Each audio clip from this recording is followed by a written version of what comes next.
Hello everybody, this is day 5 of the Chronological Bible reading plan, and we're going to read Job chapters 6 through 9. Then Job answered, "Oh, that my vexation were actually weighed, and laid in the balances together with my iniquity, for then it would be heavier than the sand of the seas. Therefore my words have been rash, for the arrows of the Almighty are within me. Their poison my spirit drinks. The terrors of God are arrayed against me. Does the wild donkey bray over his grass, or does the ox low over his fodder? Can something tasteless be eaten without salt, or is there any taste in the white of an egg? My soul refuses to touch them. They are like loathsome food to me.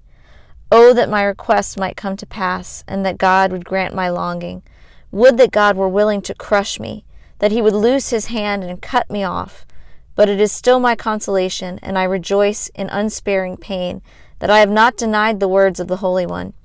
What is my strength that I should wait? And what is my end that I should endure? Is my strength the strength of stones, or is my flesh bronze? Is it that my help is not within me, and that deliverance is driven from me? For the despairing man there should be kindness from his friend, lest he forsake the fear of the Almighty. My brothers have acted deceitfully like a wadi, like the torrents of wadis which vanish, which are turbid because of ice, and into which the snow melts. When they become waterless, they are silent. When it is hot, they vanish from their place. The paths of their course wind along. They go up into nothing and perish. The caravans of Tema looked. The travelers of Sheba hoped for them. They were disappointed. They had trusted. They came there and were confounded. Indeed, you have now become such. You see a terror and are afraid. Have I said, give me something, or offer a bribe for me from your wealth, or deliver me from the hand of the adversary, or redeem me from the hand of the tyrants? Teach me, and I will be silent, and show me how I have erred. How painful are honest words. But what does your argument prove? Do you intend to reprove my words, when the words of one in despair belong to the wind? You would even cast lots for the orphans, and barter over your friend. And now please look at me, and see if I lie to your face. Desist now, let there be no injustice. Even desist, my righteousness is yet in it. Is there injustice on my tongue? Cannot my palate discern calamities? Is not man forced to labor on earth? And are not his days like the days of a hired man? As a slave who pants for the shade, and as a hired man who eagerly waits for his wages, so am I allotted months of vanity, and nights of trouble are appointed me. When I lie down, I say, when shall I arise? But the night continues, and I am continually tossing until dawn. My flesh is clothed with worms and a crust of dirt. My skin hardens and runs. My days are swifter than a weaver's shuttle, and come to an end without hope. Remember that my life is but breath. My eye will not again see good. The eye of him who sees me will behold me no more. Thine eyes will be on me, but I will not be. When a cloud vanishes, it is gone. So he who goes down to Sheol does not come up. He will not return again to his house, nor will his place know him any more. Therefore I will not restrain my mouth. I will speak in the anguish of my spirit. I will complain in the bitterness of my soul. Am I the sea or the sea monster that thou dost set a guard over me? If I say my bed will comfort me, my couch will ease my complaint, then thou dost frighten me with dreams and terrify me by visions, so that my soul would choose suffocation, death, rather than my pains. I waste away. I will not live forever. Leave me alone, for my days are but a breath. What is man that thou dost magnify him, and that thou art concerned about him, that thou dost examine him every morning, and try him every moment? Wilt thou never turn thy gaze away from me, nor let me alone until I swallow my spittle? Have I sinned?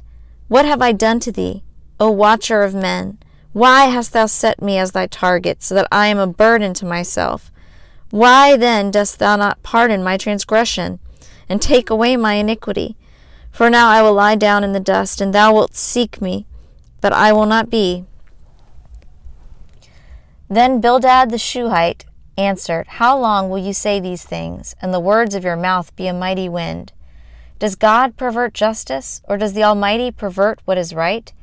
If your sons sinned against him, then he delivered them into the power of their transgression. If you would seek God and implore the compassion of the Almighty, if you are pure and upright, surely now he would rouse himself for you and restore your righteous estate. Though your beginning was insignificant, yet your end will increase greatly. Please inquire of past generations and consider the things searched out by their fathers. For we are only of yesterday and know nothing, because our days on earth are as a shadow.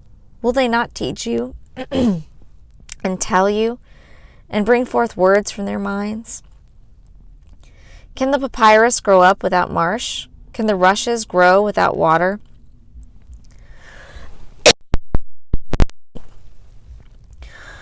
While it is still green and not cut down, yet it withers before any other plant. So are the paths of all who forget God, and the hope of the godless will perish, whose confidence is fragile, and whose trust a spider's web. He trusts in his house, but it does not stand. He holds fast to it, but it does not endure. He thrives before the sun, and his shoots spread out over his garden. His roots wrap around a rock pile. He grasps a house of stones. If he is removed from his place, then it will deny him, saying, I never saw you. Behold, this is the joy of his way, and out of the dust others will spring. Lo, God will not reject a man of integrity, nor will he support the evildoers. He will yet fill your mouth with laughter and your lips with shouting. Those who hate you will be clothed with shame, and the tent of the wicked will be no more. Then Job answered, In truth, I know that this is so. But how can a man be in the right before God? If one wished to dispute with him, he could not answer him once in 1,000 times. Wise in heart and mighty in strength, who has defined him without harm? Is it God who removes the mountains? They know not how, when he overturns them in his anger. Who shakes the earth out of its place and its pillars tremble? Who commands the sun not to shine, and sets a seal upon the stars? Who alone stretches out the heavens and tramples down the waves of the sea? Who makes the bear, Orion, and the Pleiades, and the chambers of the south? Who does great things, unfathomable and wondrous works, without number? Were he to pass by me, I would not see him. Were he to move past me, I would not perceive him. Were he to snatch away, who could restrain him? Who could say to him, What art thou doing? God will not turn back his anger.